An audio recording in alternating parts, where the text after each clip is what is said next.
Hello, it's Monday. How the hell that happened? It is no, it's okay. It's Monday, February 5th, 8 o'clock p.m. here in Reisterstown, Maryland. And what the hell am I doing here on a Monday and not on a Saturday or Sunday? Well, I'm going to find out. A lot happened to me this weekend. That's all not good. And we'll discuss that a little bit. So I got an extra long episode today because I did detailed stuff for today as well. Normally we would have today's stuff put on next week's show, but instead I decided to do it now, and hopefully hope for the best. It's been not a great, week and a day for me, starting all the way back from last Sunday to today. Yeah, there's some good things in there, but there's some bad things. Let's just get started right away with what happened. As the episode 538, Night at the ER details, on Saturday, 3:30 p.m., I suffered from massive back pain up this side. Still hurts a little bit right now. That shot around to my stomach. And it was the worst pain I have ever felt in my life, even more so than when they drilled my teeth without anesthesia. That was the worst up to this point. And my wife and kids were at their scout dinner setting up. I was going to join them at 5 o'clock. And I was hoping that this pain would subside because I've had similar issues before. And they went away. Okay, I don't know what that was, but all right. Am I still running? Yep. Okay. That was weird. Anyway, excuse me. But it wasn't going away. It was actually getting worse. I tried different things. I tried being on my knees, tried laying down in bed, but nothing was taking. So I decided this was the time I needed to go to the ER. So I had to figure out what was going on with that. So I ended up going to, there's really no good ER in this area. There's Northwest Hospital, which is Randallstown. I've never gone there before. It's probably a little closer, but I've never been there before. And there's not one. There is like a hospital sort of thing in Westminster, but I was looking online. It had a 2-star rating and it closed at 8 o'clock. So I don't know if it was exactly a hospital. So I figured I'll just go to St. Joseph's, which I know. I've taken my wife to St. Joseph's before, to the ER. I was born there. My kids were born there, and it's right near my mom's house. So if need be, she could come see me. So I drove myself, which was probably a bad idea, but I had to get there. I didn't want to disturb the scout dinner. And I let them know I was going to the ER. Got to the hospital, and then not a lot of people, but being in ER still takes a long period of time. The pain wasn't getting any better. It was getting worse, actually. It was getting really, really hard. And I went over and I had to register in, and then I had to wait while the pain was getting massive.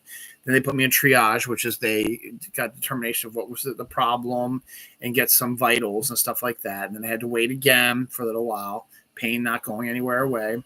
Then I got my blood taken. They had to test it and see what was going on with that. That took some time. Again, pain not going away. So I was probably sitting in the ER I got there probably a little bit after 4 o'clock.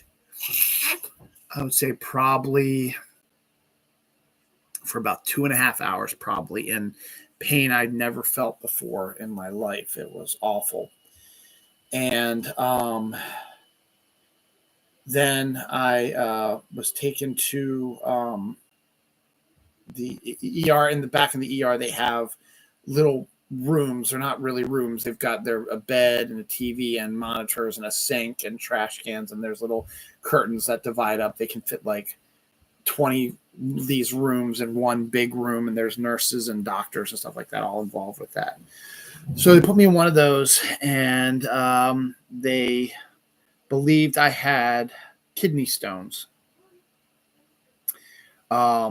Because I was also feeling nauseous as well. So everything tracked with what someone who has kidney stones has: pain up the back here and off to the side, and nauseousness. And so they did a test on the blood, and they discovered that's what it was. And then I had to get a CAT scan, and that was I had to get IV. That was a horrible experience because they couldn't find a good vein on this side, so they had to do it on this side, which is where this comes in. Can't really see it too well; it's a massive bruise. And then that was before this. I had one over here, and I got taken to the CAT scan room, which was absolute agony. Got to sit on this flat slab waiting for something to happen. They were doing vitals, and they discovered the IV wasn't in properly, so they had to take it out and try to find another spot. Couldn't get it in this spot over here, and they had to put it in this one. So I was in agony, and then I had to go into the CAT scan machine. They took the CAT scans just to verify that it was indeed kidney stones. And so they did that, and they took me back to my bed, and they finally got the IV properly in. So they hooked me up with, saline liquid to, keep my nutrients rolling or whatever. Gave me a painkiller and a non-nauseous sort of drug as well. And the stuff started working pretty quickly. So I was laying in bed, and luckily Free Guy was on FX on the TV. So I was able to watch that while I was waiting. And then people were coming in, checking my vitals and stuff like that. And then they told me that I did have 2 kidney stones, a 5 millimeter one, which is the highest you can go without thinking about operations, and a 2 millimeter one. And I was like, okay, that's great. And it kind of makes sense now a little bit, because my dad has had a bunch and my sister had one. So I figured it was kind of something similar that was happening. So I had to give them a urine sample. So it took me a while to get my urine up, but I got that, and they had to test that as well to make sure it wasn't infected, and it wasn't. So they prescribed a bunch of drugs for me, and I was released about 10 o'clock at night and drove myself home. Got home by about 10:30 on Saturday night. I was still high on the narcotics a little bit that they put in me, but I was feeling okay. And they gave me all kinds of information. They gave me a note that I could take off work today.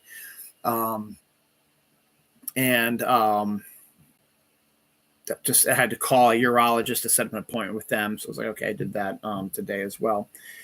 So it's just a matter of you have to keep drinking lots of fluids and take the drugs when you need to. There's one drug I have to take every day at the same time, which is right around 2:30 after I ate my lunch. And then I have some Oxy. Not a lot of it, obviously, since it's an opiate and could be dangerous. I had some Oxy, and I have ibuprofen, 600 milligrams of that. And I have something for nausea. Now, I haven't had nausea since Saturday, so I don't think that was necessary to get that, but just in case they wanted to get that. And the Oxy really, hasn't really been, it makes me feel a little loopy and foggy. And at this point, it kind of makes me wonder how people can get addicted to it. Now, I know they can, and I'm not disparaging them, they can't, but I don't want to feel the way Oxy makes me feel. So I've only taken 2 of those in the span of 2 days, and I've been taking more ibuprofen because I've had pain, but it hasn't been anything bad. Like right now, I actually have a little pain in my back right now, but I took some ibuprofen with my dinner about an hour ago. So hopefully that'll start kicking in here soon. My heating pad on my bed, which I've been having for a while now, has been helping as well. So that's why I didn't do a show Saturday, because I was at the hospital till 10:30, and I didn't have a chance to prep, and I was still kind of in a loopy state. And then Sunday was just more of a recovery day, and trying to get myself. I had to get my prescriptions, and I had to start getting into a rhythm, stuff like that, and trying to get better. And then I was off work today. Now, on top of that,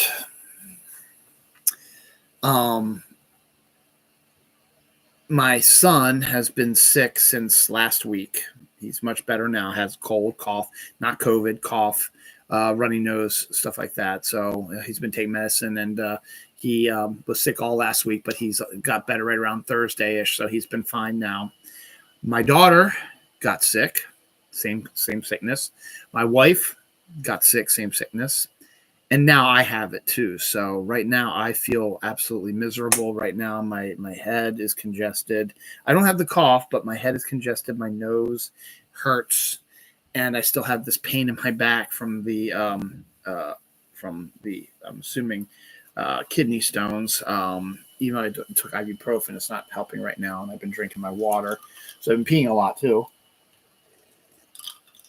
But that's what they want you to do. They want you to get out. Now, I was originally thought that the kidney stones would work their way through my system in a few days and I'd be done with it. But nothing's been happening over the last 2 days, so I decided to look it up online. And I didn't just look at Wikipedia. I looked at a bunch of different medical websites and stuff like that. I mean, multiple ones, and they all said the same thing. Any kidney stones, like 1 to 4 millimeters, 1 to 3 rather, 1 to 3 millimeters, takes about 31 days to pass, and any 5 and bigger takes 45 days. So I will have to deal with this for the next month and a half.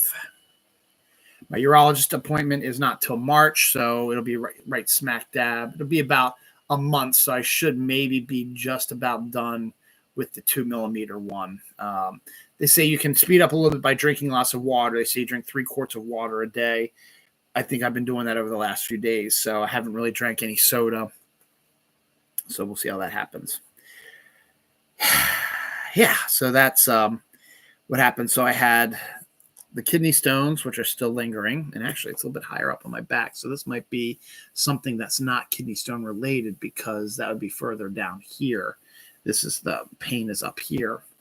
And that's maybe why the ibuprofen is working, but it's not working on whatever is causing this issue with my back here. I've had back issues anyway for a while. So that's why I'm doing this show on a Monday.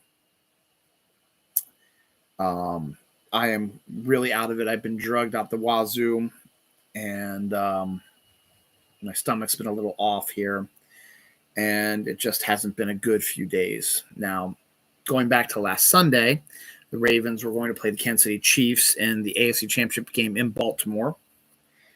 And I came to realize, and I made a comment last week that a lot of people are thinking that the game would be rigged in order to get Taylor Swift to go to the Super Bowl because she's dating Travis Kelce.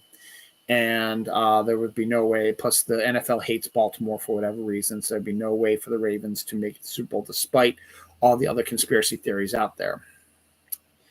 Turns out they were right. The conspiracy theories actually exist. The Kansas City Chiefs end up winning the game 17-10 to go to their next Super Bowl.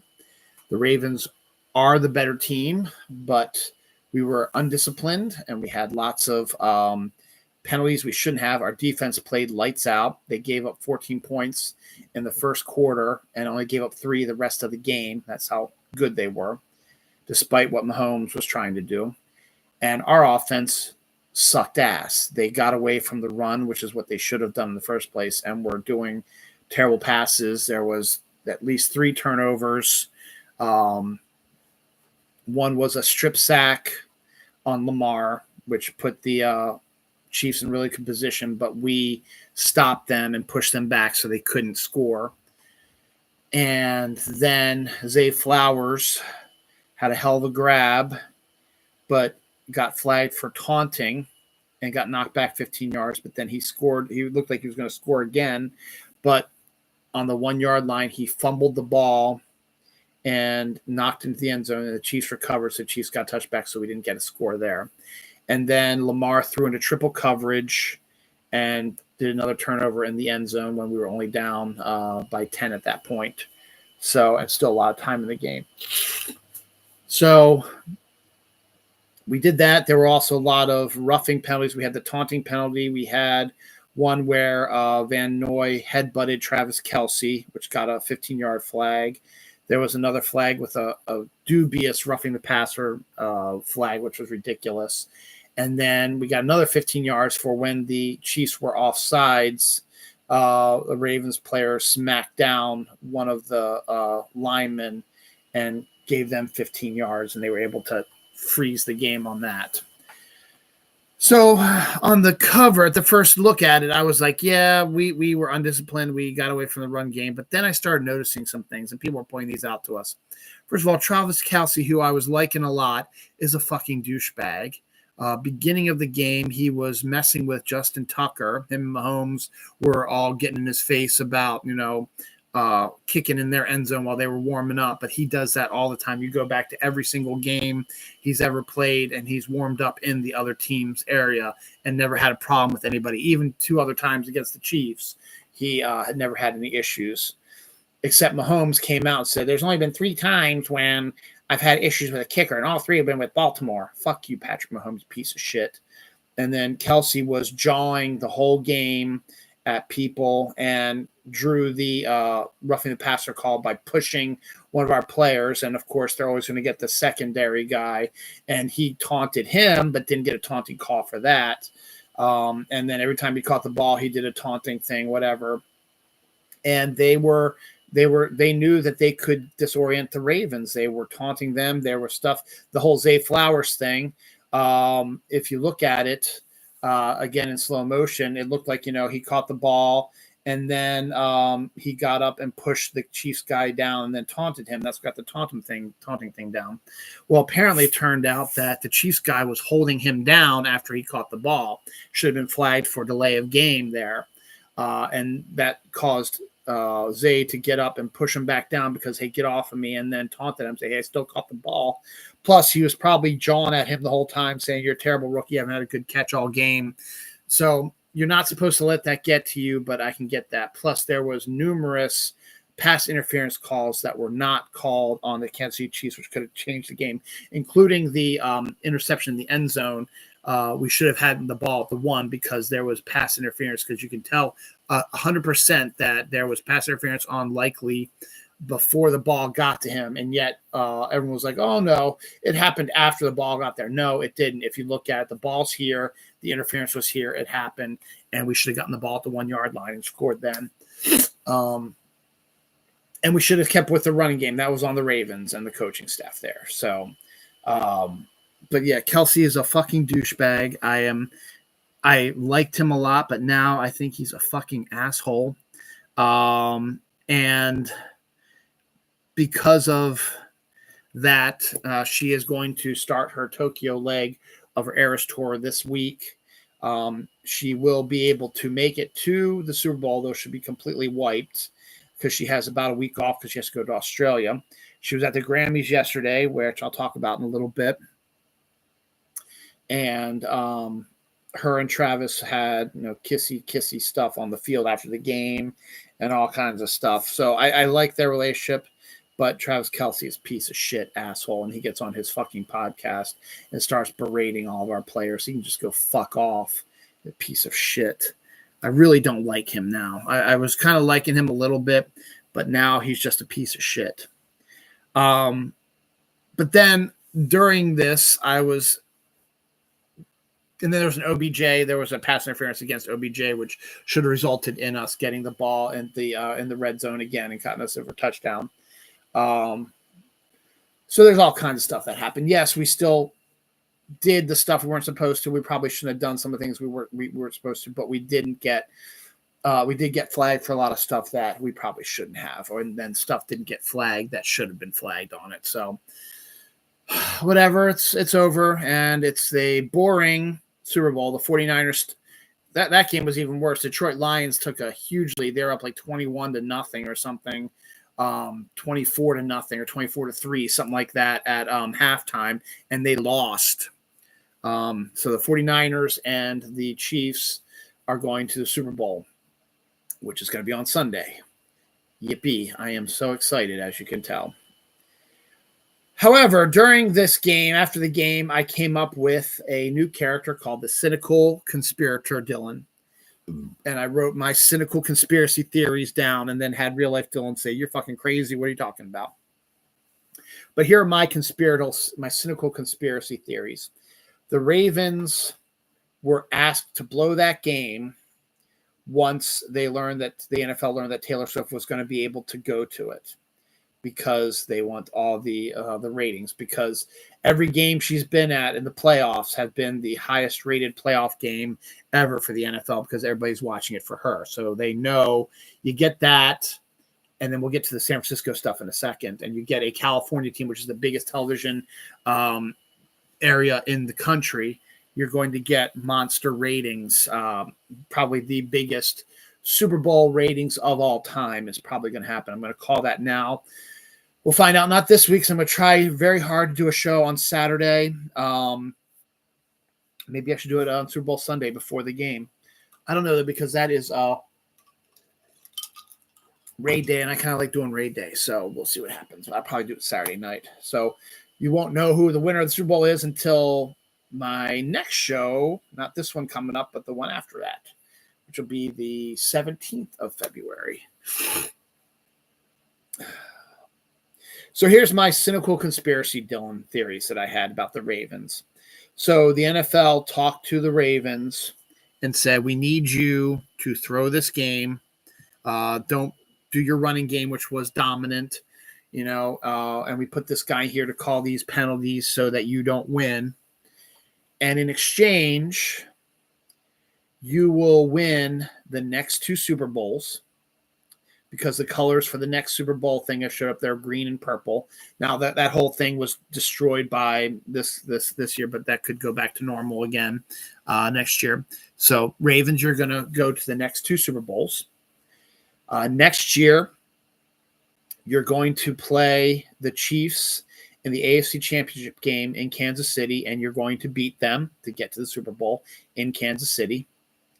And then I throw on top of there, you're also going to play them opening night, because they're going to win the Super Bowl. You're going to play them opening night, and you're going to beat them in Kansas City then also. So you're going to beat them twice in Kansas City, which will lead you to a 14-3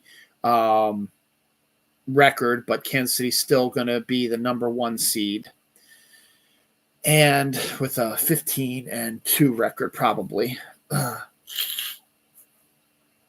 And you're going to face off with Kansas City in the AFC Championship. You're going to win.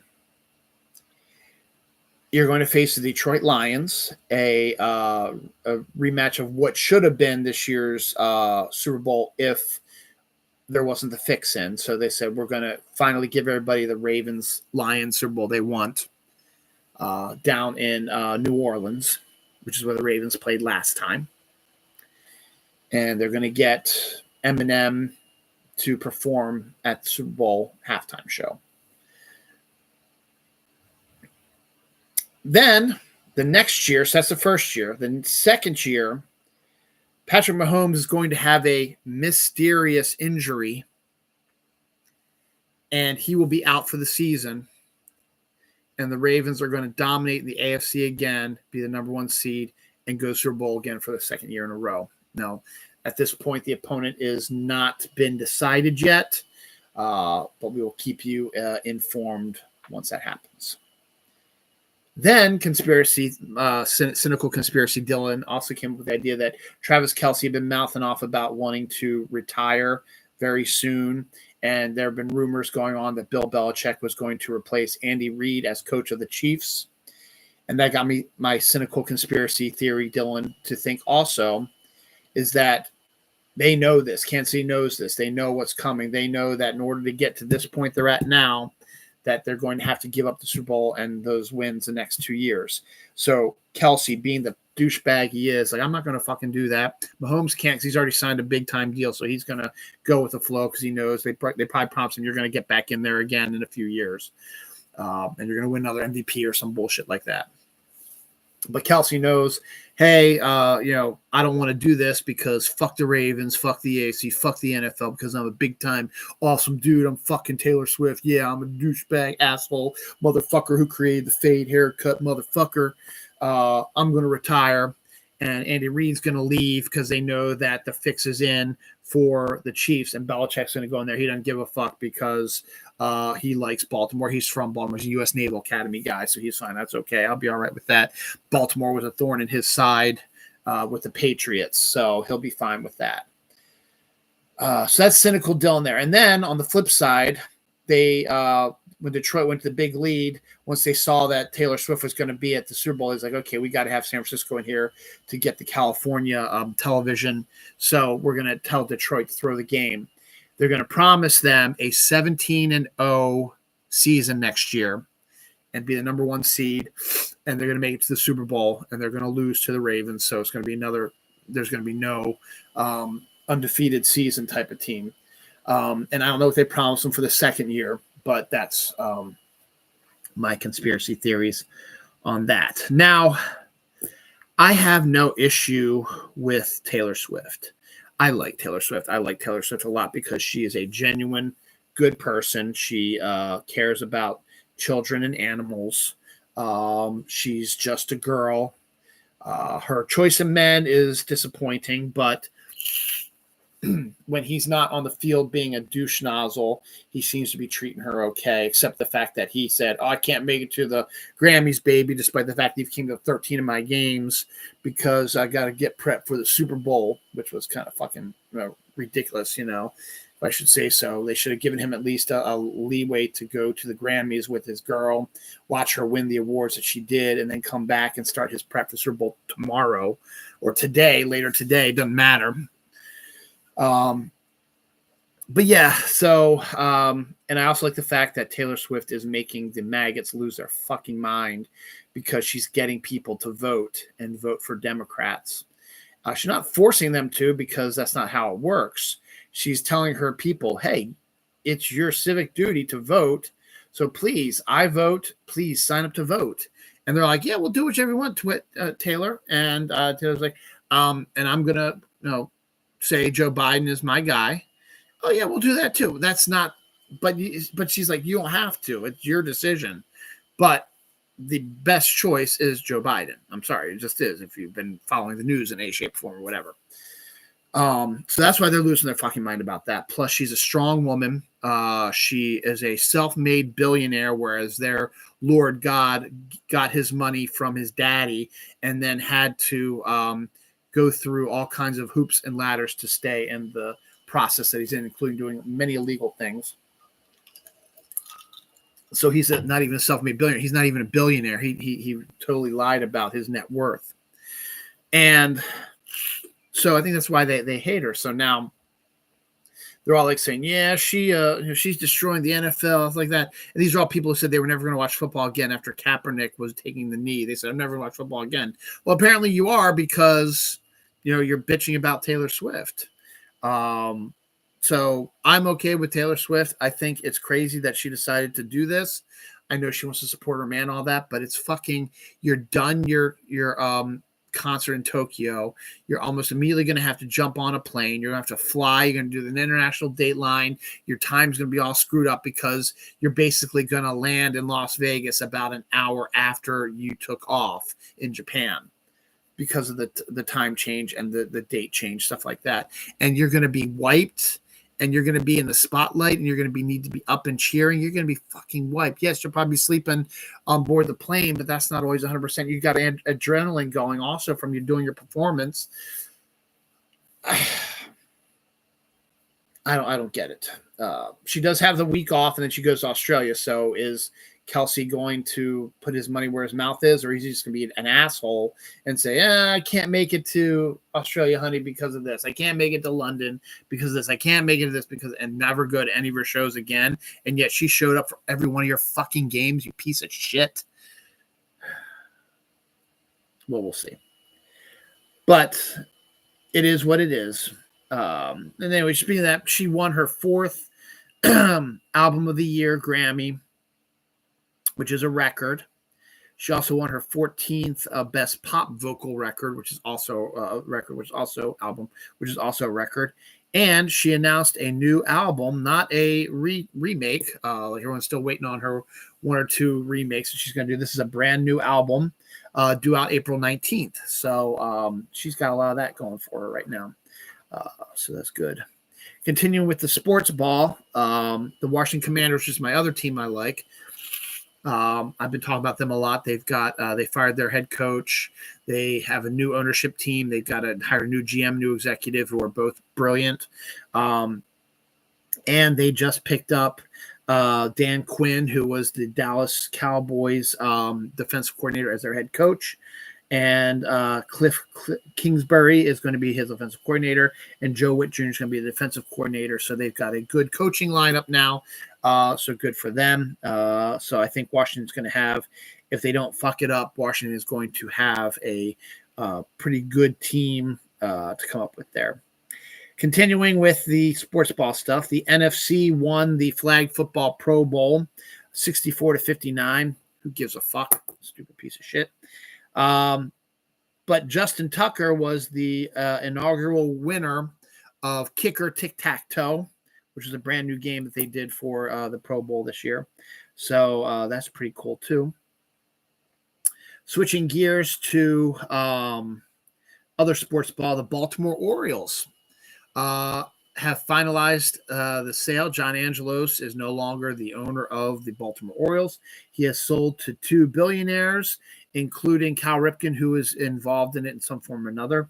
And then a day after that, they picked up one of the most wanted free agent pitchers out there, and Milwaukee Brewers pitcher Corbin Burns, who is an outstanding pitcher, was a Cy Young winner about 3 years ago,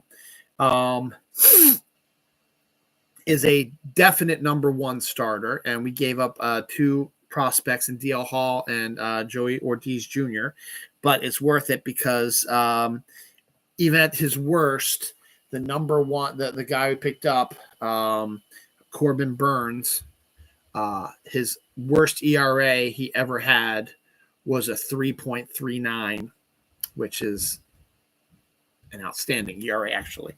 So things are looking up for the Orioles. The minute that they hired him, or they got him in free agency, it made their World Series odds go up because he is a definitive number one starter and is a really, as long as he stays healthy, is going to be a threat to baseball this year. I think that's it for I'm not going to talk about this, so I'm just going to check that off. Real quick, the season finale of Percy Jackson came last Tuesday. We do not have Percy Jackson tomorrow, so that's unfortunate, but the season ended on a high note. It set up the second season really well, had a couple of sword fights. It was about 40 minutes long, but it seemed shorter. We got our first look at Lance Reddick as Zeus. Unfortunately, it'll also be our last look at it. We also get his first actual interaction with his father. And we are getting a good setup for the second season. So well worth it. I think the best way to watch this first season is to watch every episode in one big binge. I think that would have made it a lot easier to handle the really short episodes that came in there if you just do it in one big binge.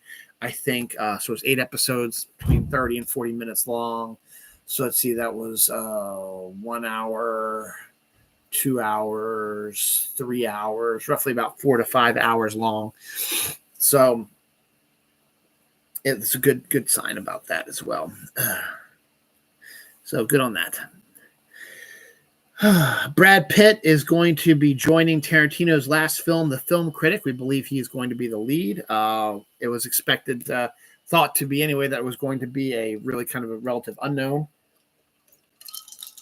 But apparently they are going to put Brad Pitt in there as the lead. Group is crowdfunding a Monty Python and the Holy Grail board game. I think that's outstanding. If they can get the money for that and get it in there really good. Netflix had a bunch of announcements this week. Beverly Hills Cop Axel Foley, Beverly Hills Cop 4 as it should be called, has set a date of July 3rd of this year to come out on Netflix. Cobra Kai has started filming their final season. The live action One Piece season 2 has started filming production as well this week. I thought I had another one in there I could look at. Scoop, a new movie about Prince Andrew's Newsnight interview, starring Gillian Anderson, Billy Piper, Rufus Sewell, and Keely Harris, was announced as well.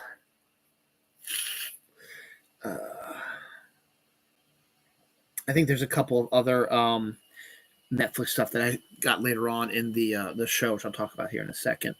Blood of Our Blood Outlander prequel is now set to go with its cast. Never got into Outlander, so fans of that, you're getting some new stuff. Found footage horror film The Frogman is set to be released later this year.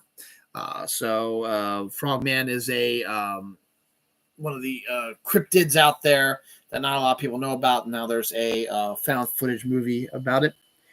The Craven the Hunter director J.C. Chandler is attached to work to write and direct, a TV series reboot of Francis Ford Coppola's The Conversation. Could be pretty interesting if done properly.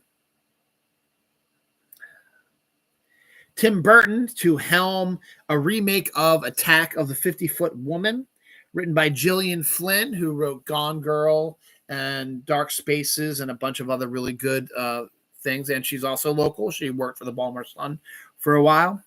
So that should be interesting. They did a remake of it with Daryl Hannah, which I remember was on HBO. I actually liked it, I think, and watched and enjoyed it. So this should be interesting to see what they do with this one, particularly with Gillian Flynn writing the script, because she wrote the script for her adaptation of Gone Girl as well. So that could be pretty cool as well.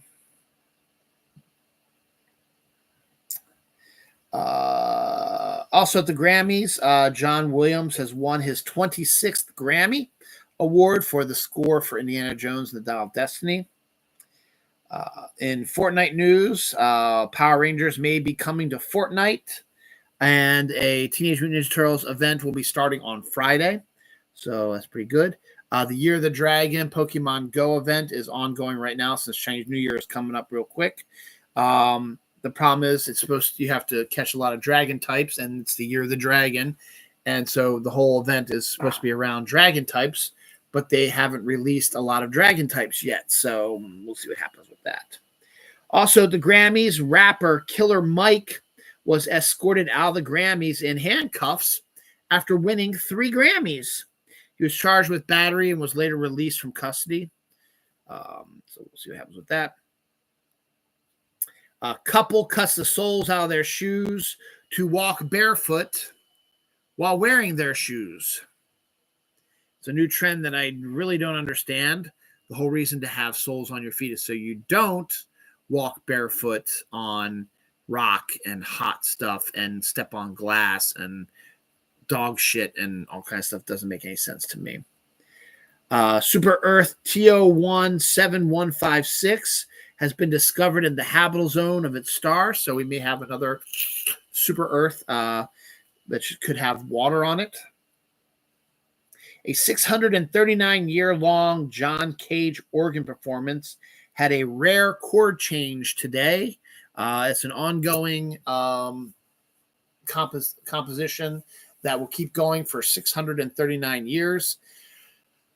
People are looking at it and seeing where it's going, and there are massive other chord changes coming, but the next one won't be for about 4 or 5 years. So I really don't know much about how it keeps going or how they know what happened or how it was written, because the guy is no longer with us. So I'm not exactly sure how that's all working out. Major death this week, Carl Weathers.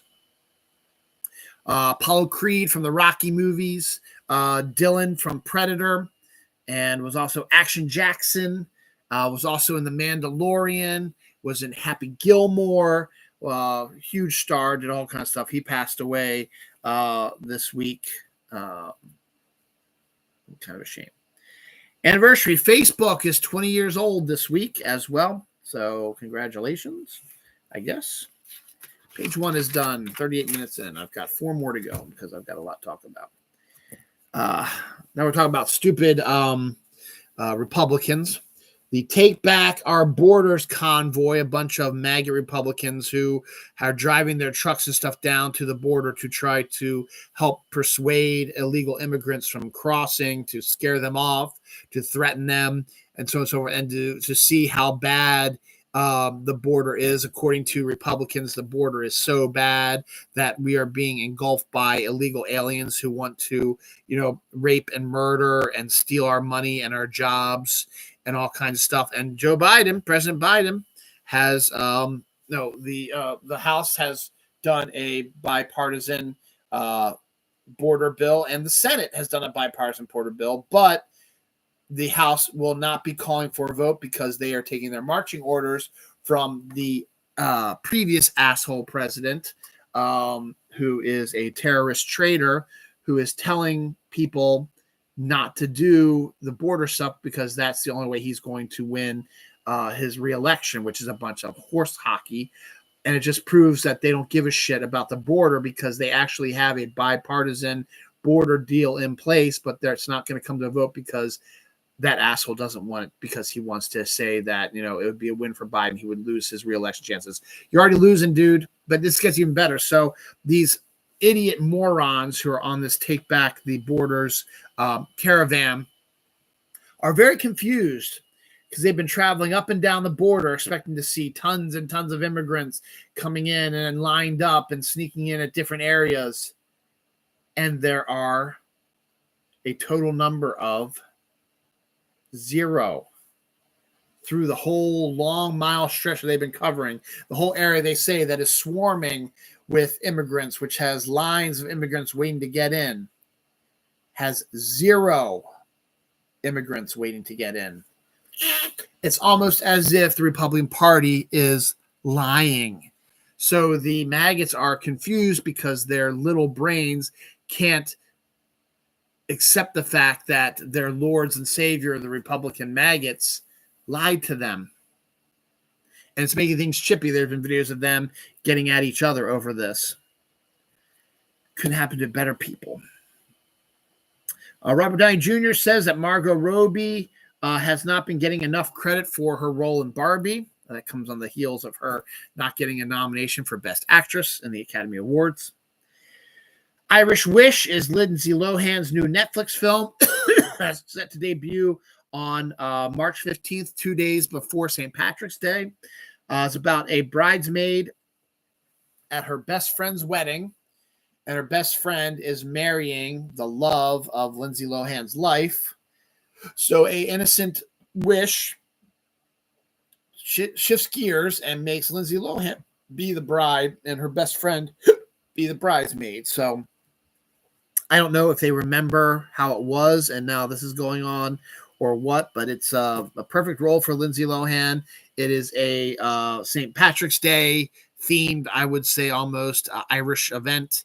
Perfect timing for it. NASA Mars rover has found a metallic object that has fallen from the sky. There has been many times where they've recorded meteorites hitting Mars while they were on the surface, and they found a piece of that. So that's good. Let me see. Do I have another one around here? And lake sediment found in the Jezero crater on Mars has hints at a past life on Mars doing certain things. So life could have existed on Mars, which we pretty much knew anyway, but we'll see what happens. Succession writer is said to be amongst the finalists for the Harry Potter reboot TV series. Showrunner. So if you get a Severance person who's been winning, or Succession rather, Succession, right, who's been winning all kinds of awards. There we go.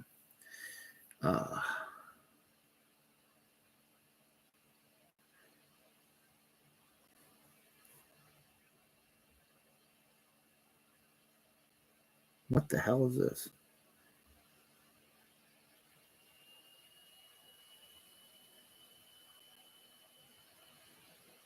I think that's the Benjamin Franklin. I think it's called Welcome Home, Franklin.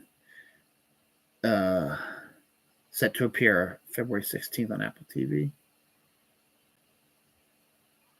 I don't know what that is, so I'm just going to check that off and keep going. Full Moon Productions launches a new production label called Pulp Noir with 10 films. Full Moon is the guy that's the company that did the Puppet Master stop motion action horror films and a bunch of other schlocky low budget films. Well, they have enough money now. They've opened their own production company and have a setup for 10 new films in this new production group, which is labeled Pulp Noir. So it's going to be sort of Pulp Noir sort of movies, I'm assuming. The Long Legs trailer.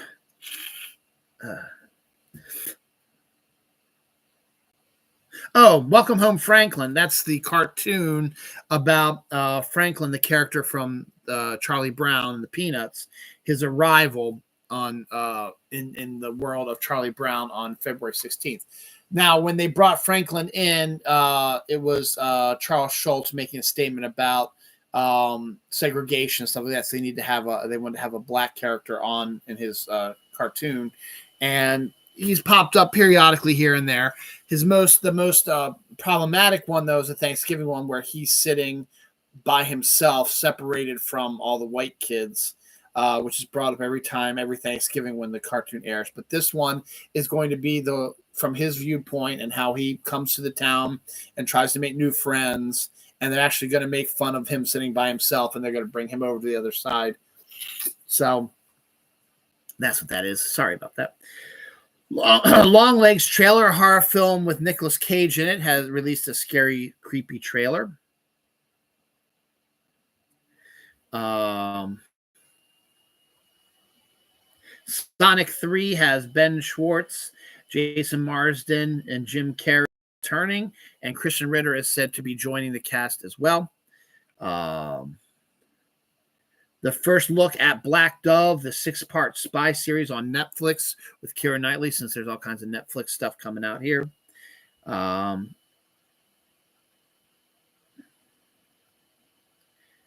The Groundhog Day was this past week also, and the groundhog saw his shadow, which means, or didn't see a shadow, excuse me, did not see his shadow, which means an early spring. So we'll see if that actually comes true. Catherine O'Hara has been cast in The Last of Us Season 2 based on the video game series with Pedro Pascal. Another Netflix news, Squid Game Season 2 behind-the-scenes pictures states that Squid Game 2 will be appearing this year. So fans of Squid Game will be able to see the sequel.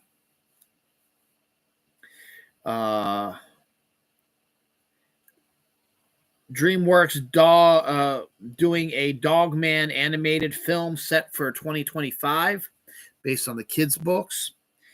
Back to Black trailer, the full trailer of the Amy Winehouse biopic was released this week as well, due to delivered on May 17th. Jake Gyllenhaal's indie film has fallen apart due to apparently his erratic behavior on set. So that's not good for Jake Gyllenhaal. And now some regular news that's not pop culture related. Has Amelia Earhart's plane been discovered? Back on December 2nd, 2023, someone imaging the ocean discovered potentially what they thought was a possible airplane crash in the bottom of the water they were imaging. And due to the flight path being close to where Amelia Earhart was last seen, they are making the assumption that this could very well be Amelia Earhart's plane. Now, they don't know for 100% certain because nobody has gone down there to investigate. But as of now, it is theorized that this very well could be her plane due to the fact that it is within the area where she was last heard from, and would make sense if her plane crashed and she passed away. That's why nobody's been able to find her. Harvard, a mega donor who gave over $500 million to Harvard, pulls out all this funding after saying that the college is graduating whiny snowflakes. I don't know if that's good or bad, but I had to mention it. And a single woman has been criticized for not giving up her vacation time to help a pregnant coworker. That's absolutely ridiculous. There is no reason for us to give up our sick time or vacation time to someone else, even though they're in dire straits. We can offer to help and do it, but you should not be forcing us to, nor should you be insulting us by saying, why aren't you doing that? Aren't you a good person? It's my vacation time. It's not my fault that she got pregnant. It's not my fault that she used up all her time before she could. It's not my fault the company is not being lenient and helping her out in this situation.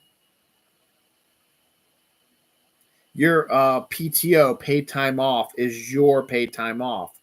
If you want to give it to somebody, absolutely you can. It's your prerogative. It's your paid time off. But you should not be derided and yelled at and made fun of and called names for not doing it, because it's your paid time off and you do not have to do this. And as I said, the company could have done a better job of helping out. Or you know what, the woman who is pregnant, you got pregnant, I'm sorry, it's great, but maybe you should have done a better job of keeping control of your vacation time as well. The biggest thing is she should have made a deal with the company. They should be something that should be able to make a deal, but that ain't going to happen. So there's that. All right. Other deaths this week. We have Don Murray, an actor who was in Twin Peaks: The Return, was also Academy Award award nominated actor opposite Marilyn Monroe in Bus Stop, died at the age of 94. Mark Gustafson, co-director of the stop-motion Pinocchio movie with Guillermo del Toro that just won the Oscar last year. He passed away this week as well. Isabel Thomas, the wife of Oscar-nominated producer Bailey Thomas, committed suicide, so she passed away this week. Anniversaries this week. Dogma, 25 years old this week, is, in my opinion, Kevin Smith's best movie he ever made. Absolutely love Dogma. Ace Ventura: Pet Detective, 30 years old this week. I could have sworn Ace Ventura: Pet Detective came out in January of 94, due to the fact that I kind of remember someone that I went to college with during our winter break trying to get people to go see the movie, but it looked absolutely stupid. And I think it was during our January mini-semester, but it could have been during February, absolutely. But to me, it just seemed like it, and that would have been my January 94. No, I'd be a junior, so I'd still be living in the room next door. So yeah, I don't know. But they say it came out 30 years ago this week, so it did. Oh Brother, Where Art Thou came out 24 years ago this week as well. We had two things that happened this week in 1959. First off, the day the music died was this week, when Buddy Holly, Richie Valens, the Big Bopper, died in an airplane crash in 1959 this week due to weather conditions. And the Dyatlov Pass incident also happened the same week. Not necessarily the same day. I think it happened a day or two earlier or after the day the music died, but it was basically one of the strangest cases of a bunch of mountaineers who were discovered on a mountaintop where it's freezing cold. Some people didn't have clothes on. Some people were frozen in fear. Some people had just disappeared. Their tents were all destroyed. And nobody can explain. And there's all kinds of other supernatural aspects involved with it as well. I don't really have time to get into it, but it's an interesting look. There are some books out there about it if you want to know more about it. It's a kind of bizarre thing. The general people believe that it's not a supernatural event. They believe that an avalanche probably came through and did it, but there were weird, like someone was eating them. People were wearing only underwear up in this freezing cold stuff, so who knows what's actually going on there. And the Columbia space shuttle disaster happened this week as well. In 2002, I believe, February 1st, because I remember watching it before going to like a family party or something, and I was in my apartment with my wife at the time, was my girlfriend, and we didn't move in there till fall of 2001, and I know it didn't happen then. I remember being February 1st, so it must have been 2002. So the anniversary of that. Now, we also have the anniversary of the Challenger disaster was this week as well, back in 1986. Everybody knows where they were when that happened. I was in middle school, and I remember I was at lunch when somebody told me it happened, and I didn't believe it, so we were making jokes about it. Till we went back to class and discovered that it actually did happen. So after school, I went back home and watched it on television and saw, the pictures and all the stuff like that. So it was it's a defining moment in one of the defining moments in my young life. A lot of people don't remember the movie Megamind, which was one where the bad guy wins against the good guy and wins the girl. Megamind, voiced by Will Ferrell. Well, people do like it, so Peacock has decided we're going to release double the Megamind. First, they have a new Megamind movie called Megamind versus the Doom Syndicate, And they also have a Megamind TV series called Megamind Rules, both of which are set to debut on Peacock on March 1st. So both will be available on March 1st. So if you were a Megamind fan, go ahead and do that. I did not know this movie was in the works. I should have expected it, though, because it's still a viable series of films. But Despicable Me 4 released a trailer during the AFC Championship game last week, continuing the whole Despicable Me stuff. It's been a long time since number 3. I think they made 2 Minions movies between 3 and 4. So it's an interesting take on things. Japan's Slim Moonlander snaps his final photo before powering down due to the lunar night. This I find kind of odd because you think the Japanese are so far ahead of us in technology, but when it comes to space stuff, this thing just landed like last week, and I was expecting it to like outlast all the stuff that's up there now, but it apparently is not viable enough to survive the lunar winter. Now, of course, what I'm thinking that's going to happen is they're taking this as a learning process, and they're going to create a brand new one that's going to make ours look little in comparison. It still drives me a little crazy that kind of happened. Is Fortnite setting up a Disney crossover? Looks like stuff is going to be happening with that Disney is going to be allowing crossovers with Fortnite. The first rumored one being the Pirates of the Caribbean, possibly being the first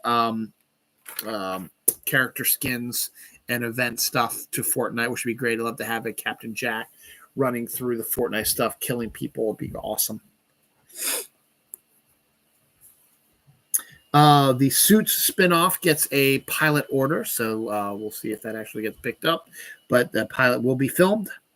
Lucky Charms is just marshmallow cereal. Is coming back to store shelves just in time for St. Patrick's Day. It's literally just the marshmallows, not anything else. Now, I saw this, and I'm not sure if this is real or not, but it seems to be kind of a real thing because it was a teaser trailer for something called Unfrosted, the Pop-Tart story. And it's a very quick, about 10, 15-second teaser, which has Jerry Seinfeld, Melissa McBride, Hugh Grant, Amy Schumer, Jim Gaffigan, and James Marsden in it. And I don't know, it was done as almost like a real trailer for something, but there was no information given about it except it just showed a bunch of like action clips, but it's about Pop-Tarts. So kind of confused about that. I hope to find out more about this. Maybe look some stuff up after I do the show today. We'll see what happens.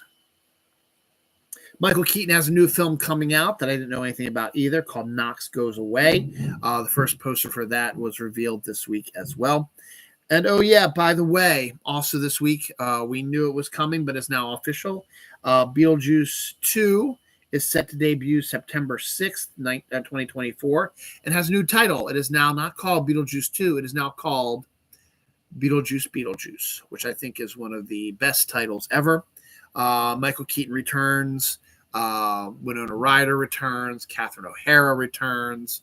And Jenna Ortega joins the cast, as does Willem Dafoe is in it as well. So that one is one I really, really want to see. That one probably would make my list of films I want to see this year. That one and the Ghostbusters and the Godzilla movie are up there. And Deadpool 3 are all up there with movies that I want to see this year. And there's probably some other ones I just can't think off the top of my head. But those are the ones right now. Speaking of Jenna Ortega, this is not unexpected, and everybody is making a big freaking deal about it, but they really shouldn't because it's not unexpected. Jenna Ortega announced that it looks like Wednesday Season 2 will not debut this year. After all, it'll debut in 2025. Shock and awe. There's problems. Fuck you. There are no problems with that. There are no problems with the fact that Thunderbolts has had to recast a bunch of stuff as well. It's all due to the strikes. The strikes really put a wrench into a lot of stuff. And once the strikes were over, it takes time to get things back up. I mean, Wednesday 2 was just starting to get pre-production done on it, and the strikes hit. So now, once the strike was over, you have to work out the schedule now. Jenna Ortega has other projects she has to deal with, but she wants to do this, so they had to rearrange stuff. So shooting is probably going to be delayed, and it's going to, in fact, delay it so that it's not going to come out this year, but it's going to come out next year. Not a big fucking surprise. Same thing with Stranger Things Season 5. It's set to debut in 2025 also, and it came out, everyone was like, oh my God, 2025, it's bad news. No, it isn't. It was expected. I wasn't expecting it to come out this year. What are you, fucking stupid? There's lots of minutia, lots of little stuff that gets into it, and the fact that it sounds like that some rumors from the set are they're going to have to de-age the characters. That's going to take time also. So it's not a big fucking deal that happened. Then we'll talk about Thunderbolts in a little bit also, but they've had to recast, Thunderbolts there because, it's going to get ready to start filming soon, but they have this date set in stone to start filming, but other actors had other obligations before that, expecting them to be done. If there was no strike, they'd be done those obligations. They'd be able to do the show, but now they can't. So it's not like, oh, there's trouble in the movie. No, there isn't. They've already recast. They've actually joined 2 more members of the cast, we're going to talk about in a little bit. It's going to be just fine. You need to fucking relax and stop getting up all in Marvel's ass, which reminds me, the Marvels, the Captain Marvel 2, the Marvels, is set to debut on Wednesday this week. So that's freaking awesome. So I told my family we have to watch that because it's so good. So there's that.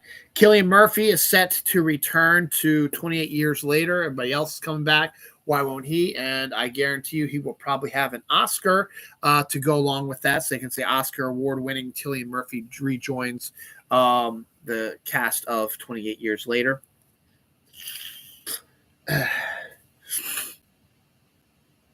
Thieves were caught on film stealing $35,000 worth of Pokemon cards, but they got caught, and that's no more. Miles Teller is set to join the Antoine Fuqua Michael Jackson biopic in an undisclosed role. And there's another, I'm going to find this again. There's another casting for it that I want to connect to it as well.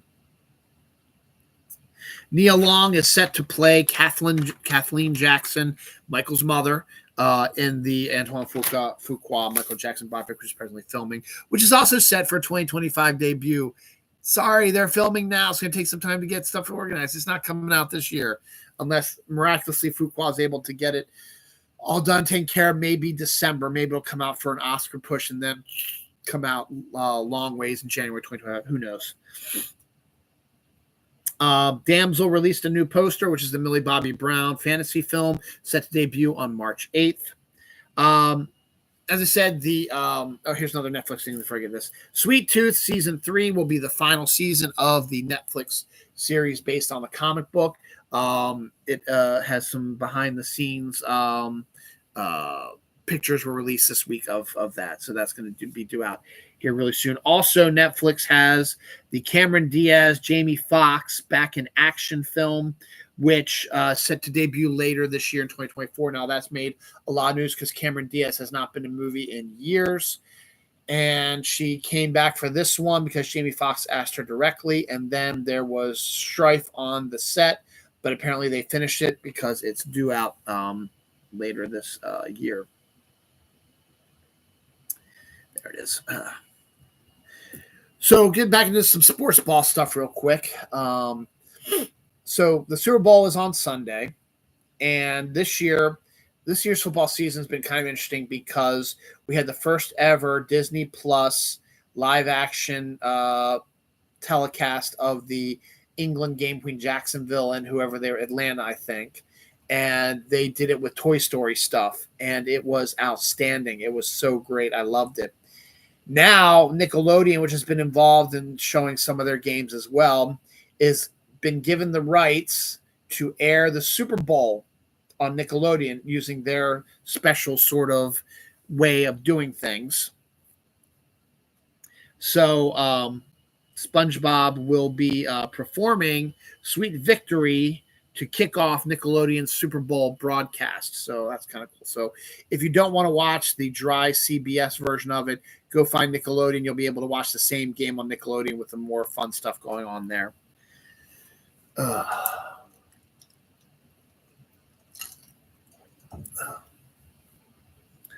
Other sports ball stuff. Zach Orr, former player for the Ravens, has signed on to be the defensive coordinator. The Ravens lost Mike McDonald, their defensive coordinator. He's going to be coaching the Seattle Seahawks. They also lost a number of their other defensive coaches as well, so they're going to have to go in and get new ones there. But Zachary Orr was linebackers coach, and they've elevated to the new defensive coordinator for the Ravens, and he's got an interesting story. He was a player for the Baltimore Ravens, was a great linebacker for about a season or two. Then he had an injury, which was considered life-threatening, so much so that they said that if you went back out on the field and you got hit, you could die. So he retired from football at the age of like 24, 25, joined the coaching staff of the Ravens, and has built his way up to this point now. So he's now the official defensive coordinator for the Baltimore Ravens. Mark Andrews, who is the Baltimore Ravens tight end, who also is a diabetic, actually saved a woman's life on an airplane flight when she went into a diabetic coma, and he had some insulin shots, stuff like that. He was able to give to her to break her out of it and save her life. The Beacon is Ray Fiennes' next film. He'll be starring and directing it. It's a UK set film drama. Amy Adams is set to join Jenna Ortega and Taika Waititi's new film, Clara and the Sun, about an AI human robot played by Ortega who befriends a sick girl and goes on a quest to figure out how to save her sick friend from passing away. Amy Adams is set to play the mom of the sick girl. Tarot, a horror movie, set for May 9th, released their first trailer, another horrifying sort of trailer. Lots of horror trailers came out this week. It's crazy. Gillian Flynn, who I talked about, is writing the Attack on the 50-Foot Woman remake. Also has set up a deal with HBO to do a mini-series based on her book, Dark Places. She'll be writing it and maybe directing it, possibly.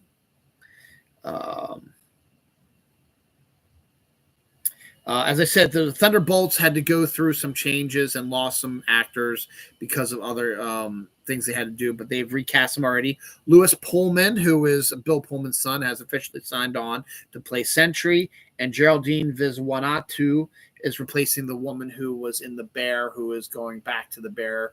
That's why she can't do this movie in a role that was undisclosed about what role she was going to be, what the character was she's going to play. Also, we learned that both Lawrence Fishburne and Rachel Weisz will be reprising their roles in Thunderbolts as well. Rachel Weisz will be joining her husband, David Harbour, and her daughter, Florence Pugh, in the cast. And Lawrence Fishburne, who befriended the character of Ghost, who is in Thunderbolts, will also make an appearance in this as well. Last minute, I just saw this sports ball stuff. Tom Brady, one of my least favorite people of all time. Now that he's not playing, he's not so bad. Being very respectful of the Ravens and stuff like that, unlike Travis Kelce and Pat Mahomes. Tom Brady is officially, he retired and then he unretired to go to Tampa Bay, won a Super Bowl, and then came in for a second year. Got some playoffs, but didn't go any further than that. Then he retired for good. People kept trying to drag him back out to play again, but he said not, so he took a year off.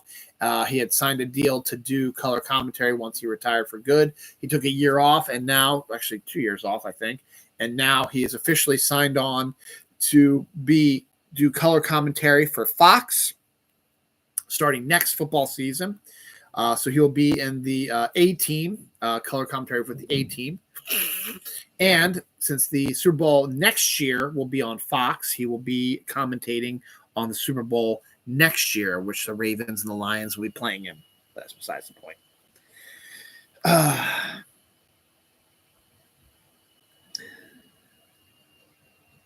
Oh, the first image of the Among Us cartoon show has popped up and doesn't really do much for me. Uh, Jordan Peele is launching an initiative to try to find the next great horror filmmaker. Don't know if that's going to be some sort of just competition or just try to find somebody. Speaking of horror, David Gordon Green has been known for his horror stuff, did the Halloween reboots and the Exorcist reboots. He's doing something different now. He's actually signed on to do a family drama, which is going to a family drama called Nutcrackers, which is going to bring back Ben Stiller to acting. He's been away from acting for a few years now, but he has signed on to lead the movie Nutcrackers, along with Linda Cardellini, Toby Huss, and Eddie Patterson and Tim Heidecker. The movie is about a uncle, played by Ben Stiller, who is put in charge of his four rambunctious nephews once after his brother or sister or whatever, they're his nephew's parents, his brother-in-law, sister-in-law, whatever the relationship is, died in a car crash. So basically, it's kind of like Uncle Buck, but if Uncle Buck took over the running of the house and not just babysitting for a while. But it is a high drama, and it is a drama. It's not a it probably has some comedy in it, but it's not a comedy. It is a drama. So we'll see how that goes with that. On the supernatural side, a woman is selling her house due to a goat entity, which has been haunting her. So, goat entity. Alrighty then. All right, 2 more pages. We're moving right along here. Whoa, I was just at 1:11:11. That's pretty cool. Gladiator 2 has finished filming, so that one is set to debut later this year, probably, as long as they can get everything taken care of and done. Halo Season 2 trailer was released during the AFC Championship as well, as the Despicable Me one was, and it pretty much shows what you're expecting it to see. Calamity Jane trailer with Stephen Amell and Emily Betts Rickards was debuted this week, so Calamity Jane, it's interesting to see a movie based on her. Here for Blood, a wrestler versus supernatural movie, is set to debut later this year as well. Since it's a horror film, they'll be on there. Chris Rock is set to direct a remake of a movie that came out in 2020 and got some Oscar buzz as a foreign film called Another Round, about a guy who is seeing how much he can drink on a certain amount of money. But it won all kinds of awards and stuff like that. Iron Fist series reboot is in the works at Disney Plus with a female lead. That's a good thing. Yeah, the new Ghostbusters Frozen Empire trailer. Actually, they released 2 of them. The first one was more of a full trailer for American audiences. We got to see William Atherton make his appearance and the other Ghostbusters, and to get a general idea of what the movie's going to be about, and it looks killer awesome. And then they did the international trailer, they released that had some different footage and was cut differently and looks good also. So that movie looks extraordinary. That's jumped to the top of my list to watch as well. I actually just finished reading a Ghostbusters comprehensive history book, which was very well written. So I'm really looking forward to this. So it's good to see that. Ben Affleck is set to direct Matt Damon for the second time in a row, this time in a movie called Animals for Netflix. Matt will play a wealthy businessman, or I'm sorry, not wealthy, a mayoral candidate whose son gets kidnapped. That's going to be my key one at the end. Severance Season 2 has gone back to filming. Severance has been winning all kinds of awards, and now Season 2, which was stopped filming due to the strike, has now resumed filming. So we'll be getting new Severance probably not this year, probably push 2025, but they might surprise us. Blumhouse is going to establish a horror museum at the Stanley Hotel, which is considered to be one of the most haunted hotels out there. Joel Cohen, I believe, Ethan Cohen, one of the Coen brothers split up and they decided to do their own movies by themselves. I think Joel Cohen did the Denzel Washington Macbeth movie by himself, and now Ethan's Drive Away Dolls, which was set to debut last year, but due to the strike had to get pushed back, has got a new poster out and is set to debut at the end of this month.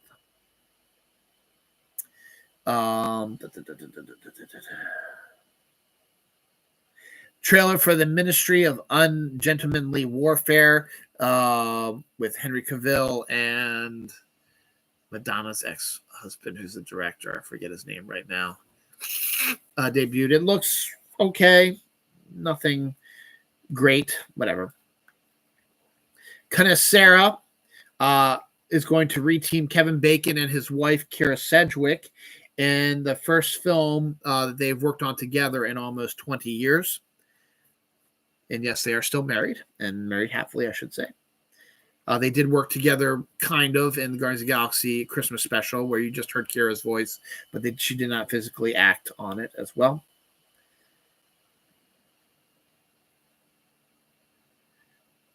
Diablo Cody is set to write a sequel to her horror comedy Jennifer's Body and bring back Megan Fox and Amanda Seyfried.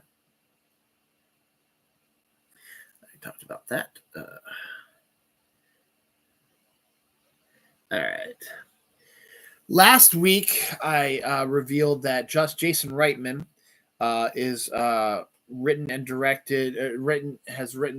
and is directing a movie called SNL 1975 about the creation of Saturday Night Live. Last week, I announced the female cast members who are going to be playing the roles of Gilda, Lorraine, and what's her name? Who was on Third Rock from the Sun? And the other woman, I can't think of her name right now. Jane Curtin. Thank you. So this week we get the boys. Remember, Bill Murray did not join the cast till 76, so he will not be in this. But we do have Dylan O'Brien, who is one of the more popular people on the internet who hasn't really been doing anything for a while, but he's now been cast as Dan Aykroyd. Corey Michael Smith has been cast as Chevy Chase. Matt Wind has been cast as Belushi. And Lamorne Morris has been cast as Garrett Morris. No relation as far as I know. So pretty interesting cast. So we'll see what happens after that.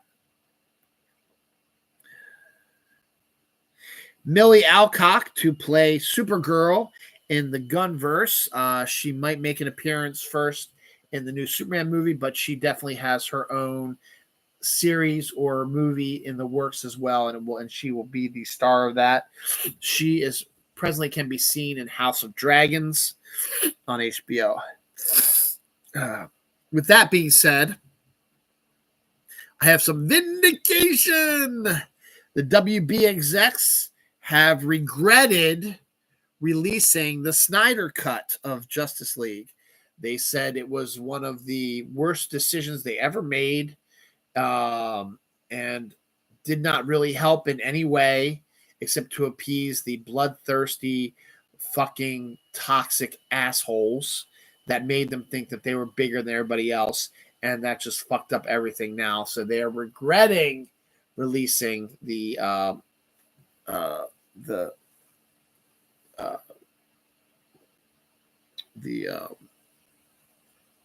Snyder Cut. Sorry, my back pain is really starting up again, which isn't good right now. I guess because of the sitting down.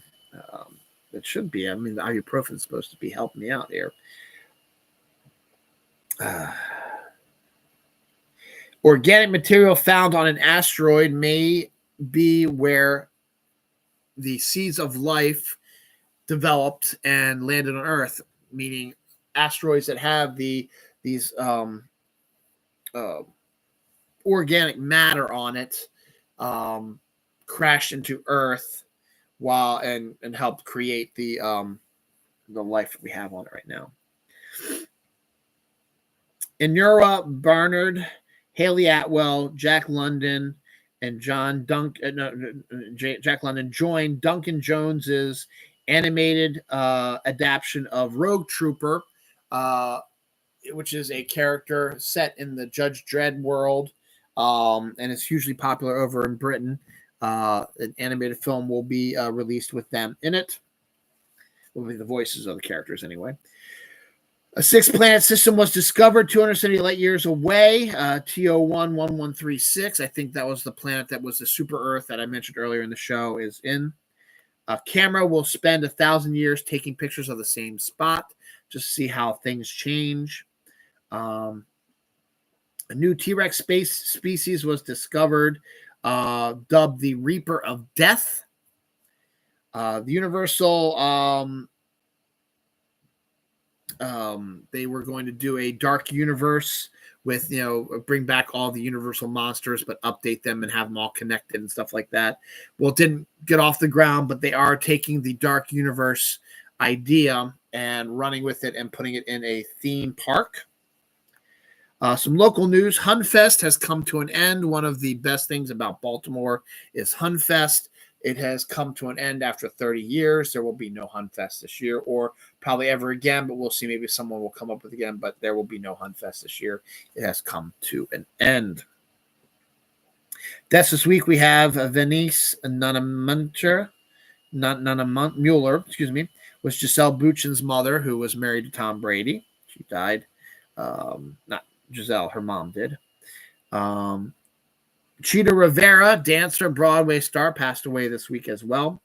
Melinda Ledbetter, wife of Beach Boys Brian Wilson, died this week as well. Anniversaries, Final Destination 2 came out 21 years ago this week. And where's the other one? Oh, Taken came out 15 years ago this week. All right, we got one little small page left, and then we're done. A lot of this stuff that's on this page is stuff from news from today. So this is more recent stuff leading up to, I think, about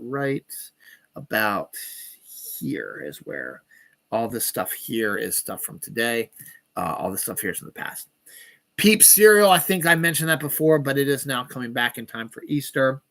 Stop Motion is a new movie, horror film where a stop-motion creature becomes the bad guy.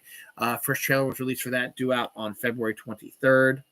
Sleeping Dogs trailer is new Russell Crowe movie set to debut on March 22nd. I didn't watch it, so can't tell you much about it. Tasakitsu, a Squid Game-like anime, is set to debut in 2024, just in time for Squid Game Season 2. Martin Scorsese, I'm sorry, I'll talk about that later. Adam Sandler is set to get a sequel to his animated film Leo. Netflix enjoyed the ratings that it got, and it is setting it appropriately. Sydney Sweeney, the luscious Sydney Sweeney, released her Immaculate trailer, another horror film set to debut March 22nd, same time as Ghostbusters, actually.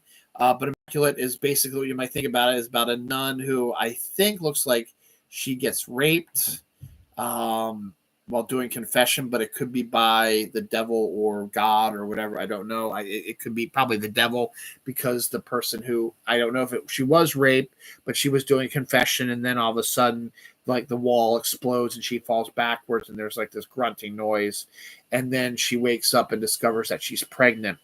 But the nuns believe, since nuns don't have sex, that she has been chosen by God to carry the new Son of God, and things get a little hairy and scary there.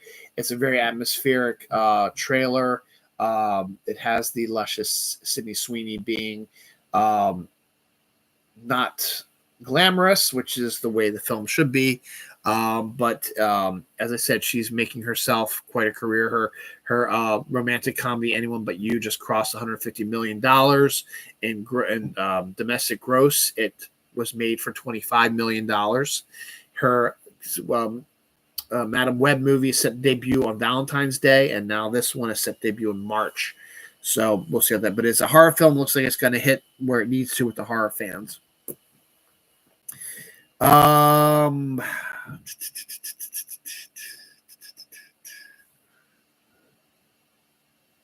the hell is that?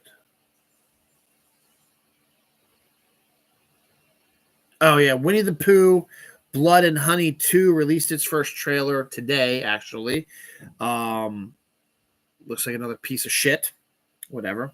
I talked about Michael Douglas is set to be Benjamin Franklin in a new Apple TV miniseries set to debut April 12th.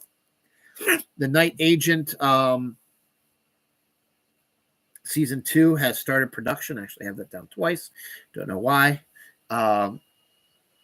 Announced just a few minutes before I went on live. July 2nd, 2025 will be the release of the new Jurassic World movie. Right now, they're looking at David Leiter to be the director. So we'll see how that goes. But they have a date for next year, so they're going to start working on it like ASAP. Philadelphia Eagles. Here's some more sports ball. This also came out a few hours before I started the show. Philadelphia Eagles have been tapped to have their opening week 1 game in Rio. They've been tapped to do it on a Friday night. So you'll have the winner of the Super Bowl, the Kansas City Chiefs, playing the Baltimore Ravens. The Ravens winning the game in Kansas City. On opening night, that Thursday. That Friday, the Eagles will play down in Rio for the first time ever. Excuse me. The first time they had like a Friday night game, because the only other Friday game they've ever had really was the Black Friday one that came out last year, and that was at 3 p.m. And we'll probably get it again this year. So we'll see what happens about that. So that's interesting. So we'll get that. The Ravens will not be playing them because they play the Eagles in Baltimore. This is a home game for the Eagles. So whoever they were set to play at home will have to come to Brazil for opening week. It'll probably be a divisional team. Probably the Dallas Cowboys would make sense because they're America's team and everybody loves them. It'll be big ratings, blah, blah, blah. So it wouldn't surprise me if the Dallas Cowboys join the Philadelphia Eagles down in Rio. Plus, Dallas is closer to Rio than Philadelphia is. So, whatever. Now, Jacob Elrodi, who had just signed on to do a big picture. Let me see if I can find what that is real quick. It's not going to pop up right away, I know, because of this news I'm getting ready to tell you.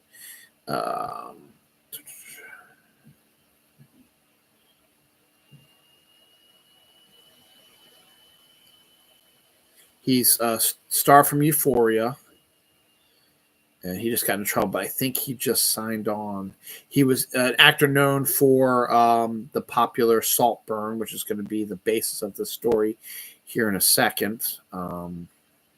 He was also played Elvis Presley in Priscilla. Oh, shit.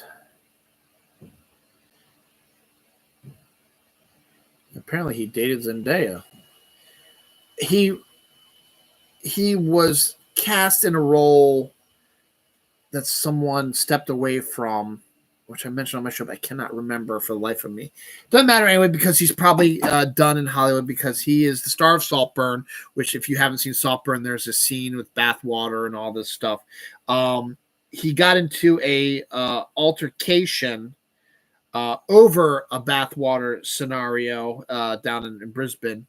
And he is in police custody because he was the one that kind of started. I think he choked a radio announcer's throat who was talking about this bathwater thing. Kind of a weird little thing, but here you go. Cuckoo is another horror film coming out in May with Hunter Schafer, Dan Stevens, and Jessica Henwin. That's due out here soon.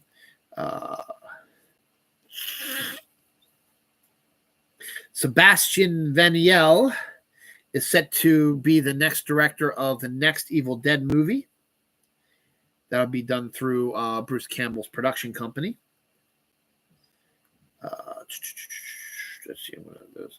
Palm Royale trailer with Kristen Wiig, Allison Janney, Laura Dern, Carol Burnett, Bruce Dern, Leslie Bibb, Josh Lucas. Is set to debut on March 20th on Apple TV. The first trailer for it was revealed. Looks pretty interesting. It's a 1970s set thing. Ricky Martin is in it also. So it looks kind of interesting there. The Saturn Awards. Let's see if I can read these off real quick. Okay, the pain's subsiding a little bit now, which is good, I guess. I don't need to see this dude. see this either. Delete. So let's do the Saturn Awards.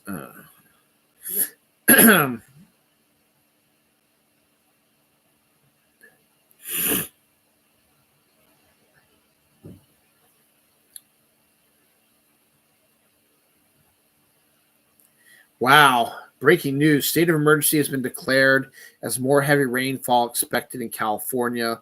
Evacuations and flood warnings. Bel Air, other LA areas get nearly 11 fucking inches of rain. Holy God. Anyway, let's talk about the Saturn Awards, which are the science fiction fantasy awards. And here's your winners. Best science fiction movie, Avatar, The Way of Water. Best fantasy film, Indiana Jones and the Dial of Destiny. Best horror film, Talk to Me. Best superhero film, Guardians of the Galaxy Volume 3. Best action adventure film, Mission Impossible Dead Reckoning Part 1. Now, this is one that should be on air for everybody. This is awesome. Best thriller film, Oppenheimer. Best animated film, Spider-Man Across the Spider-Verse. Best independent film, Pearl. Best international film, Sisu. Best film direction, James Cameron for Avatar Way of Water. Best film screenwriting, Avatar Way of Water. Best actor in a film, Harrison Ford, Indiana Jones and Dial of Destiny. Best actor in a film, Margot Robbie for Barbie. Best supporting actor in a film, Nicolas Cage for Renfield. Best supporting actress in a film, Emily Blunt for Oppenheimer. Best performance by a younger performer in a film, Zolo Mardowinya from Blue Beetle. Best film music, Indiana Jones and Dial of Destiny, John Williams. Best film makeup, The Covenant, Donald Mawat. Best film visual effects, Avatar Way of Water. Best film costume design, Barbie. Best film production design, Barbie. Best film editing, Oppenheimer. Television, best science fiction television series, Star Trek Picard. Best superhero television series, Superman and Lois. Best action adventure thriller television series, Outlander. Best television presentation, Marvel's Werewolf by Night. Best animated series or special, Star Wars The Bad Batch. Best new genre television series, Star Wars Andor. Best horror television series, The Last of Us. Best fantasy television series, Wednesday. Best actor in a television series, Patrick Stewart for Picard. Best actor in a television series, Catriona Balfe for Outlander. Best supporting actor in television series, Jonathan Frakes for Picard. Best supporting actress in TV series, Jerry Ryan for Picard. Best featured guest star in a television series, Paul Wesley for Strange Trek, Strange New Worlds. Best younger performance in a television series, Jenna Ortega, Wednesday. Home media, best television home media release, Night Gallery Season 3. Best 4K home media release, John Wick Chapter 4. Best film home media collection, Superman 1978 to 1987 4K collection. Best classic film home media release, Invaders from Mars 4K. And also the first ever Lance Reddick Award goes to Keanu Reeves. That was all the Saturn Awards. That's one they should be airing more often. Those were awesome. So good on that. One of my favorite adult graphic novels is Sunstone. Sunstone is by Stefan Sejic, and it's about a BDSM couple, two females, and the adventures they go through. Now, the first five was about their relationship. And there is lots of sex and lots of nudity. It's a grown-up thing, but it's also done tastefully. And the story is so good that the nudity just flows organically through it. And then 6 and 7 was the next story, Mercy, which took a look at the backstories of some of the secondary characters from the original story. The 8th part of it, which ends this side story aspect, has been finished by Stefan Sejic and is set to debut this summer. So I can't wait to see that. I have it on pre-order already, so I will be receiving it. It's, as of now, set to be released on... My daughter's taking her shower now. Set to be released now on May 14th. Actually, it's not really the late summer. I thought it was going to be later than that. May 14th. As of now, could change, but as of now, May 14th. So I cannot wait. I may have to do a reread of that. Godzilla -1 has finished its run in the United States, and it is the 3rd highest grossing foreign language film of all time in the United States. So congratulations to you. Fantastic job. For those who remember The Office, there was a cold opening where Randall Park, as a prank on Dwight, pretended to be John Krasinski's character and got everybody in the office to, back him up on that.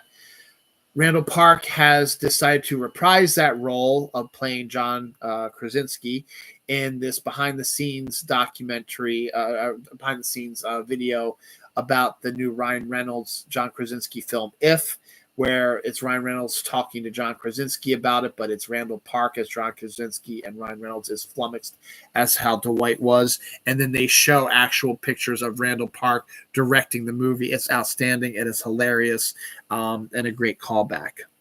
Now, my last two stories, I'll tell you in a second. One last death that was announced today, a few hours ago. Jose Delbo, a comic artist, passed away this week as well. Finally, my two final stories. I've never been a big Rob Liefeld fan. I think he's a kind of a big douchebag, just about as big as Travis Kelce is. One of the biggest assholes out there. And he went to Twitter today to tell us he's retiring from Deadpool, and he keeps sticking his face. I created Deadpool and all these characters, and I've worked on 1,000 pages of this character, and I've done such a great job with it. I'm so great and wonderful, and Deadpool is awesome, and I'm retiring from doing it after I do one more story with him. Who gives a fuck, man? I don't give a fuck. You're a piece of shit, Rob Liefeld, and I don't give a fuck. Some of the best Deadpool stories were not written and drawn by your dumbass. Gail Simone is pretty much the one who is the writer for me. And Ryan Reynolds is the one who really brought Deadpool to life because he likes that character. Yes, you may have created a character and you've done a lot with him, but there are other writers who've done way so much fucking more with him than your dumbass has, and you're taking credit for all that bullshit. Fuck off, Rob Liefeld. And one other fuck off to Martin Scorsese, who, again, I like Martin Scorsese as a person and other stuff, but a lot of his comments recently have really rubbed me the wrong way. And this one just made me go, what the fuck is wrong with you? Martin Scorsese says that he likes a quiet, simple theater. Quiet, simple theater. IMAX is his favorite.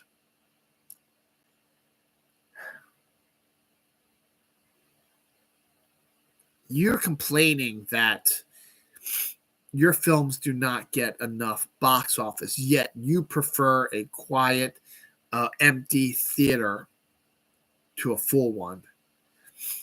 You got to get your priorities straight there, son. That's it. That's it for 538, this extended version of it. Next week's episode, which will be coincidentally in about 4 days, episode 539, will be a lot shorter due to the fact that I did all Monday's stories today. We'll do I'm not going to do Super Bowl preview. Fuck the Super Bowl. But we should have a general idea of maybe what some of the Super Bowl commercials are. We'll talk about that. Deadpool 3 is going to be one of those. We're actually not going to do a more in-depth look at the Super Bowl commercials till next week. Not this week coming up, but next week. That would be the 17th, I believe, of February is when we'll start talking more about Super Bowl and Super Bowl commercials. But yeah, that's it. So I was surprised to learn, I think, that it takes 31 to 45 days for these kidney stones to get through my system. So I got that going for me. So I think I might be taking tomorrow off of work because I feel miserable with this cold. Excuse me. And then I'll probably go back on Wednesday. But yeah, it's kind of tough right now, and I'm surviving. But that was some of the worst pain I've ever had in my life, and I'm glad I survived it. All right, y'all. Thanks for watching. I had some good viewers, actually, too. Viewers here at one point watching the show live. Maybe I should do it more often during the week. Not going to happen. I'm going to depart now because my back's starting to hurt up again. I think once I stand up and get moving around again, it probably won't be as big of a deal. Hopefully not, but it's also kids' bedtime as well. All right, y'all. Thanks for watching, and see you soon.